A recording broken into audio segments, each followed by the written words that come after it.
My favorite law school memory was actually not my favorite memory until 5 years after I'd graduated, when my friend and classmate Ricky was recounting for me something that I had forgotten in our first year torts class with Richard Posner, which, as I assume is still the case today, was taught in a very Socratic method, although Richard Posner is a very gentle interrogator and a wise and wonderful man. But we were still rather intimidated these first weeks in our first class in our first year.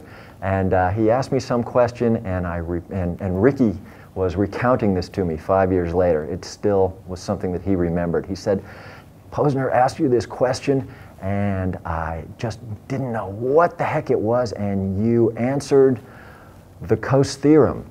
And that was the right answer." And I was so impressed. I couldn't believe that you knew that. And I had to tell him I was guessing. I was like a baseball batter who doesn't have a chance against this particular pitcher, but just figures, okay, I'm going to swing at the fastball. And if he pitches the fastball, then that's what I'm going to hit, and it's going to be a home run, but otherwise I'm just whiffing. And I just happened to be right. I mean, maybe I knew a little bit about the answer, but I was just swinging for the fences there, and I got it, and he remembered that 5 years later after I'd long forgotten it. And so that actually is my favorite law school memory. I was stumbling into greatness, which was my personal tradition.